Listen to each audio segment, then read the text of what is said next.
రాముడిగా వచ్చాడు, వానరులతో కలిసిపోయాడు, శబరిని అనుగ్రహించాడు, గుహుడి వంటి నిషాదునితో కూడా కలిసిపోయాడు, అరణ్యములలో సంచారం చేశాడు, తానే మహర్షుల యొక్క ఆశ్రమానికి వెళ్ళి దర్శనమిచ్చాడు, రాక్షసులతో పోరాడాడు, రావణుడు ఎదురుగుండా నిలబడి యుద్ధం చేసి రావణ సంహారం చేశాడు, మనుష్యులందరికీ రథం మీద వెళుతూ దర్శనమిస్తూ పరిపాలన కూడా చేసి అందరినీ అనుగ్రహించాడు. అంటే కంటితో చూడడానికి వీలు కానటువంటి పరమాత్మ కంటితో చూడడానికి వీలైనటువంటి రీతిలో కిందకి దిగి వచ్చి సౌలభ్యంతో నిలబడితే అవతారము అని పిలుస్తారు. అలాగే విఘ్నేశ్వరుడు కూడా అన్ని వేళలా ఉన్నవాడే. ఆయన ఒకనాడు ఉండి ఒకనాడు లేనివాడు కాడు, అన్ని వేళలా ఉన్నవాడే. అన్ని వేళలా ఉన్నటువంటి వాడు, కాలాతీతుడైనటువంటి వాడు ఎవరున్నాడు? అందుకే కవింక వీణాం అంటారు. కవింక వీణాం అంటే సృష్టికర్తల పుష్టికర్త. అంతటి మహానుభావుడు అనేక అవతారాలతో కిందకొచ్చాడు. అలా వచ్చినప్పుడు ఒక్కొక్క రూపంతో కిందకొస్తే ఆ రూపాన్ని ఒక్కొక్క పేరుతో పిలిచారు. వాటికి వేరు వేరు కారణాల కోసం వస్తాడు. ప్రధానమైనటువంటి కారణము ధర్మ సంస్థాపన, ధర్మాన్ని రక్షించడం కోసం, అధర్మాన్ని లోకంలో వ్యాప్తి చేస్తున్నటువంటి వాళ్ళని సంహారం చేయడం కోసం పరమాత్మ అవతారంగా కిందకి దిగొస్తాడు. అలా వచ్చినటువంటి రూపాలలో హేరంబ గణపతి, వరసిద్ధి గణపతి, సిద్ధి గణపతి, లక్ష్మీ గణపతి, మహాగణపతి, ఇలా ఎన్నో రూపాలు ఉన్నాయి, ఎన్నో అవతారాలు ఉన్నాయి. అటువంటి రూపాలలో ఆ విఘ్నేశ్వరుడి యొక్క తత్వాన్ని చెప్పగలగడం అంటే అది అందరికీ సాధ్యపడదు. మహాజ్ఞానులైనటువంటి వాళ్ళు ఉంటారు. ఆ మహాజ్ఞానులైనటువంటి వాళ్ళు చాలా చిన్న శ్లోకంతో, చిన్న పద్యంతో అద్భుతమైనటువంటి ఆ తత్వాన్ని ఆవిష్కరిస్తారు. అలా చెప్పగలిగినటువంటి సమర్థత కారణజన్ములైనటువంటి వారికి మాత్రమే ఉంటుంది. వాళ్ళు అందరిగా జన్మించిన వారు కారు, లోకమును ఉద్ధరించడం కోసం వస్తూ ఉంటారు. వ్యాస భగవానుడు, శంకర భగవత్పాదులు, ఒక సాయిబాబా గారు, చంద్రశేఖరేంద్ర సరస్వతి మహాస్వామి వారు, అలాగే రామకృష్ణ పరమహంస, వివేకానందుడు, వీళ్ళందరూ కూడా కోవలో వచ్చినటువంటి మహాపురుషులు. కాబట్టి శంకర భగవత్పాదులు విఘ్నేశ్వరుడి యొక్క తత్వాన్ని చెప్పడంలో సిద్ధహస్తు, మహానుభావులు, పరమాద్భుతంగా మాట్లాడారు. ఆయన అనేక సందర్భాల్లో విఘ్నేశ్వరుడి గురించినటువంటి తత్వాన్ని ఆవిష్కరించారు. గణేశ పంచరత్నం అని చేశారు ఒక చోట. అది కూడా విఘ్నేశ్వర తత్వాన్ని అద్భుతంగా చెప్తుంది. ఆ శ్లోకాలు చదివేటప్పుడు కూడా చాలా అందంగా ఉంటాయి. అలాగే వారు విఘ్నేశ్వరుడి మీద చాలా చిన్న శ్లోకం ఒకటి చేశారు ఒకప్పుడు. కానీ ఆ శ్లోకం పరమాద్భుతమైనటువంటి శ్లోకం. ఒక్కొక్క విశేషం ఎంత గొప్పగా ఉంటుంది అంటే మీరు ఎంత పుచ్చుకున్నారు అన్నదాన్ని బట్టి ఉండదు. దాని శక్తి, పదార్థం ఎంత పుచ్చుకున్నారు అన్న దాని మోతాదు బట్టి కాకుండా దాని శక్తి వలన, దాని పవిత్రత వలన ఒక్క చుక్క చాలు. గంగిగోవు పాలు గరిటెడైనను చాలు, కడివెడైన నీవి కరము పాలు, భక్తి కల్గు కూడు పట్టెడైనను చాలు అంటాడు కదూ. అలా గంగిగోవు పాలు గరిటెడైనను చాలు. గోవు యొక్క పాలు ఒక్క చారెడు తీసుకెళ్ళి అభిషేకం చేస్తే చాలు, తరిస్తాడు.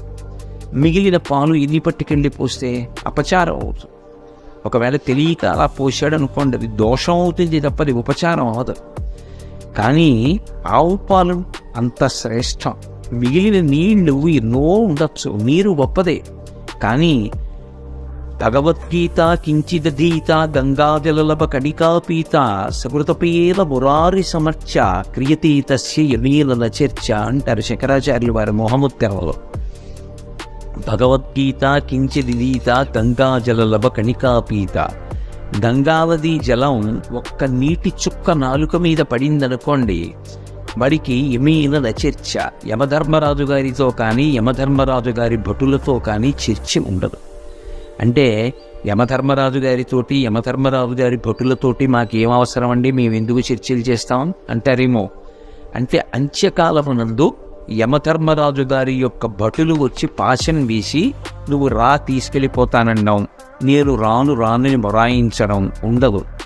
గంగ ఒక్క చుక్క నాలుక మీద వేసుకున్నంత మాత్రం చేత యమదర్శనం కాదు, అంటే భగవంతుని యొక్క కింకరుల్ని చూసి భగవత్లోకానికి వెడతాడు తప్ప ఇక యమసదనములకు వెళ్ళవలసిన అవసరం లేదు. అంటే మిగిలిన నీటికి గంగాజలానికి తేడా ఉందా లేదా? ఒక్క చుక్క గంగ అంత గొప్పది. గంగిగోవు పాలు గరిటెడైన చాలు, అంత గొప్పవి. అమృత బిందువు ఒక్కటి చాలు, ఒక్క అమృతపు చుక్క చాలు, మళ్ళీ పుట్టుక లేకుండా చెయ్యగలదు. అలాగే శంకర భగవత్పాదులు చేసినటువంటి శ్లోకములు ఎంత పెద్ద పెద్ద స్తోత్రాలు చేశారు అన్నదానితో సంబంధం ఉండదు. ఒక్కొక్కసారి వారు చాలా పెద్ద పెద్ద స్తోత్రం చేస్తారు, ఒక్కొక్కసారి చాలా చిన్న శ్లోకం చెప్తారు. కానీ ఆ చిన్న శ్లోకంలో అద్భుతమైనటువంటి భావాన్ని కుదురుతారు. సుబ్రహ్మణ్య భుజంగం అని ఆయన ఒకానొకప్పుడు ఒక స్తోత్రం చేశారు. ఇప్పటికీ కూడా పెద్దలు ఒక మాట చెప్తారు, సుబ్రహ్మణ్య భుజంగ స్తోత్రాన్ని కానీ చదువుకుంటే రోగములు కూడా ఉపశమిస్తాయని. సుబ్రహ్మణ్య భుజంగ స్తోత్రాన్ని ప్రతిరోజు నియమంగా చదువుకునేటటువంటి అలవాటు ఉన్నవాడికి చిట్ట చివర జ్యోతిస్వరూపంతో సుబ్రహ్మణ్యుడు దర్శనమిచ్చి స్కందలోకానికి తీసుకెళ్తాడు అంటారు. అంత శక్తివంతమైనటువంటి సుబ్రహ్మణ్య భుజంగాన్ని తిరుచెందూరుని సముద్రపుటొట్టున ద్రవిడ దేశంలో ఉంది క్షేత్రం.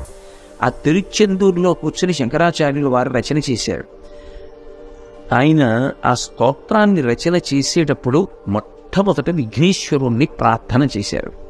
ఆ ప్రార్థన చేస్తూ బహుచింత శ్లోకాన్ని ఒకదాన్ని ఇచ్చారు. అందులో సదాబాల రూపాపి విఘ్నాద్రిహంత్రి మహాతంతి వక్త్రాపి పంచాస్యమాన్య విధీంద్రాదిముఖ్య విధీంద్రాదిమృగ్యా గణేశాభిరామే విధత్తాం శ్రియం కాపి కళ్యాణమూర్తి. ఈ శ్లోకం నిజానికి అందరూ నోటికి వచ్చేటట్టుగా కంఠగతం చేసుకోవడం చాలా చాలా అవసరం. ఎందుకంటే విఘ్నేశ్వరుణ్ణి ఈ శ్లోకంతో ఒక్కసారి పిలిస్తే కాపి కళ్యాణమూర్తి విధత్తాం శ్రియం అన్నారు. నాకు ఏది కావాలో అది అనుగ్రహించుగాక. ఇందులో సాధారణంగా ఎప్పుడైనా ఒక దేవతా స్వరూపాన్ని స్తోత్రం చేసినప్పుడు ఎలా చెప్తారో అలా చెప్పలేదు శంకరాచార్య. ఎప్పుడైనా ఒక దేవతని స్తోత్రం చేశామనుకోండి, సాధారణంగా ఎలా ఉంటుందంటే ఆయన ఎలాంటి బట్ట కట్టుకుంటాడు, ఆయనకి ఎన్ని చేతులు ఉంటాయి, చేతుల్లో ఆయుధాలు ఎలా ఉంటాయి, ఆయన ఎలా కూర్చుంటాడు, చెయ్యి ఎలా పెడతాడు, ఏం చేస్తాడు, ఇవి చెప్తారు. విఘ్నేశ్వరుడి మీద ఎన్నో ప్రార్థనా శ్లోకాలు ఉన్నాయి. శుక్లాంబరధరం విష్ణుం శిశివర్ణం చతుర్భుజం ప్రసన్నవదనం ఛాయేత్ సర్వ విఘ్నోపశాంతయేత్. శుక్లాంబరధరం అంటే తెల్లటి బట్టలు కట్టుకుంటాడు. విష్ణు అంటే అంతటా వ్యాపించి ఉంటాడు. శిశివర్ణం చంద్రుడు ఎలా ఉంటాడో అటువంటి రంగులో ఉంటాడు. చతుర్భుజం 4 చేతులతో ఉంటాడు. ప్రసన్నవదనం ప్రసన్నమైనటువంటి ముఖంతో ఉంటాడు. ధ్యాయేత్ అటువంటి విఘ్నేశ్వరుని ధ్యానం చేస్తే సర్వ విఘ్నోపశాంతయేత్ సర్వ విఘ్నములు తొలగిపోతాయి అన్నారు. సాధారణంగా దేవతలని ఉద్దేశించి చేసేటటువంటి శ్లోకములు ధ్యాన శ్లోకములు కానీ ప్రార్థనా శ్లోకాలు కానీ అలాగే ఉంటాయి. కానీ శంకర భగవత్పాదులు సుబ్రహ్మణ్య భుజంగంలో చేసినటువంటి శ్లోకం చాలా చాలా విచిత్రమైనటువంటి శ్లోకం. విఘ్నేశ్వరుడి మీద ఆయన ప్రారంభం చేస్తూనే సదా అంటూ మొదలుపెట్టారు శ్లోకాన్ని. సదా బాల రూపాపి విఘ్నాద్రిహంత్రి అన్నారు. అద్రి అంటే కొండ, విఘ్నాద్రి అంటే పర్వతములు ఎంతంత ఉంటాయో అంతంత విఘ్నములు. ఆ విఘ్నము అంటే అడ్డు రావడం, ప్రతిబంధకం. అంతంత ప్రతిబంధకాల్ని అంతంత విఘ్నాల్ని తీసేస్తాట. ఎవరు తీసేస్తారు? సదాబాల రూప అపి. సంస్కృతంలో అపి అంటే అయి ఉండి కూడా అని అర్థం. సదాబాల రూప అపి అయి ఉండి, ఎలా ఉండి కూడా అంటే సదా ఎప్పుడూ బాల రూప చిన్న పిల్లవాడు ఎలా ఉంటాడో అలాగే ఉంటాడు. అసలు ఇందులో ఉంది చమత్కారం అంతా. ఎప్పుడూ అలా ఎలా ఉంటాడండి? నేను ఒకప్పుడు చిన్న పిల్లవాడిగానే ఉన్నాను. ఓ నిక్కర వేసుకుని ఏదో చిన్న ప్రాథమిక పాఠశాలకి వెళుతుండేవాడిని. అంతకుముందు ఇంకా చిన్నవాడిగా ఉండేవాడినేమో, శిశువుగా ఉంటాను ఖచ్చితంగా. అలా ఉండకుండా ఎలా ఉంటాను? కానీ నా శైశవం నేను మరీ పసిపిల్లవాడిగా ఉన్నప్పుడు ఎలా ఉన్నానన్నది నాకు తెలియదు. ఎలా తెలుస్తుంది? అజ్ఞానావస్థ కదూ. ఆ తర్వాత శరీరం మారి బాగా పొడుగయ్యాయి. ఇప్పుడు శక్తి క్రమక్రమంగా తగ్గుతోంది కదూ. కాబట్టి మారతాడు. మరి విఘ్నేశ్వరుడు సదా బాల రూప, ఎప్పుడూ పిల్లవాడిగానే ఉంటాడు అని మొదలెట్టారు. అదేమిటి ఎప్పుడూ పిల్లవాడిగా ఎలా ఉంటాడు? పెరగద్దు. పెరగకపోతే తల్లిదండ్రులకి బెంగగా ఉంటుంది. మీరు ఆలోచించండి, ఓ పిల్లాడు ఎప్పుడూ పిల్లవాడిలాగే ఉండిపోతున్నాడు అనుకోండి, వాడు పెద్దవాడు అవ్వట్లేదు. అప్పుడు తల్లిదండ్రులు బెంగ పెట్టుకుంటారా, బెంగ పెట్టుకోరా?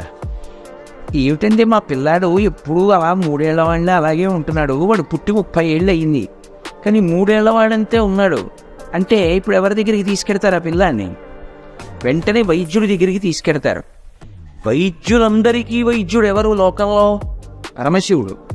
ఈ ప్రపంచానికి అంతరికీ కూడా మొట్టమొదటి వైద్యుడు ఎవరు అంటే పరమేశ్వరుడు. అందుకే యజుర్వేదంలో రుద్రాధ్యాయం ప్రథమో దైవ్యో భిషకు అంటుంది. భిషక్ అంటే వైద్యుడు, ప్రథమో దైవ్యో మొట్టమొదటి దైవం వైద్యుడిగా వచ్చిన వాడెవరు అంటే పరమశివుడు. కాబట్టి ఇప్పుడు వైద్యుడికి అలాంటి కొడుకు పుడితే ఆయన ఏం చేయాలి? ఇదేమిట్రా నా కొడుకు ఎప్పుడు ఇలా ఉండిపోతున్నాడు అనుకోవాలి కదా. మరి ఆయనకే అలాంటి కొడుకు పుట్టాడు అనుకోండి, అప్పుడు ఆయనకి ఓ కష్టం మనసులో ఉండిపోయింది. తన కష్టాన్ని తానే తీర్చుకోలేని వాడు మన కష్టాలను నేను తీరుస్తాడు. ఇక శివాలయాలు ఎందుకు, శివుడి దగ్గరికి వెళ్ళడం ఎందుకు? ఆవిడ ఆదిశక్తి అమ్మవారు పార్వతీదేవి. మరి ఆవిడ తన కొడుకు అలా శక్తిహీనుడైపోయి చిన్నపిల్లాడిగా ఉండిపోతే, పెద్దవాడు అవ్వకపోతే, బలం రాకపోతే ఊరుకుంటే ఆదిశక్తి కుమారుడు ఎందుకు అవుతాడు? మరి శంకర భగవత్పాదులు ఎందుకన్నారా మాట? శంకర భగవత్పాదులు చేసేటటువంటి శ్లోకాలలో ఉండేటటువంటి వైచిత్ర్యం ఏమిటంటే, మనకి తెలియకుండానే దాంట్లోంచి అనేక అనుమానాలు పుట్టేట్టు చేస్తారు. ఇప్పుడు అనుమానం పుడితే మీరేం చేయాలి? ఏమిటి శ్లోకం ఇలా ఉంది అని ఎవరో ఒకళ్ళని అడగాలి. అయ్యా అలా ఎలా ఉంటాడండి? సదాబాల రూప, ఎప్పుడూ పిల్లాడి రూపంలో ఉంటాడా? పోనీ పిల్లాడి రూపంలో ఉన్నాడండి, చిన్న పిల్లాడు పాపం ఏం తెలియదు అలా ఉండిపోయాడు అందాం అనుకుంటే, అవి అయి ఉండి కూడా ఆయన విఘ్నాద్రిహంత్రి, పర్వతములంతంత విఘ్నములను కూడా తోషవతల పారేస్తాడు. అది ఏంటి? పిల్లవాడు అంటే శక్తి తక్కువ ఉన్నవాడు, పెద్దవాడు అంటే శక్తి కలిగినవాడు. ఇది లోకంలో సిద్ధాంతం కదా. నాకున్న శక్తి నా మనవడికి ఉంటుందా? కోటేశ్వరరావు గారి మనవడు 3వ సంవత్సరంలో నడుస్తున్నవాడు కోటేశ్వరరావు గారిని తోపు తోస్తే ఈ గదిలో యువతల నుంచి అవతల పడ్డాడు అని మీతో ఎవరైనా చెప్పారనుకోండి, బుద్ధి ఉందా లేదా? కోటేశ్వరరావు గారిని తూసేంత బలవంతుడు ఎలా అవుతాడు మనవాడు? 3 ఏళ్ల వాడు తూసేసాడు ఆయన్ని. 6 అడుగుల మనిషి ఈ గదిలో ఈ మూల నుంచి ఆ మూలగా పడ్డాడా? ఎలా పడతాడా? ఎంత బలం ఎక్కడ ఉందని అడుగుతాడు. అలాంటిది సదాబాల రూప, ఎప్పుడూ పిల్లవాడి రూపంలో ఉండేవాడు పర్వతాలంతంత విగ్రహాలు తీసేస్తాడా? ఎలా కుదురుతుంది? ఎలా కుదురుతుంది అని అడిగితే అప్పుడు మీరు ఎవరినన్నా అడగాలా వద్దా? తెలిసిన వాళ్ళని అడిగితే అప్పుడు దానిలో ఉన్న విశేషం ఏమిటో చెప్పాలా చెప్పద్దా? చెబితే తప్ప అసలు విఘ్నేశ్వరుడి వైభవం ఏమిటో అర్థం కాదు. అది శంకరాచార్యుల వారి ప్రతిభ. ఎందుకు ఆయన ఎప్పుడూ పిల్లవాడిగానే ఉంటాడు?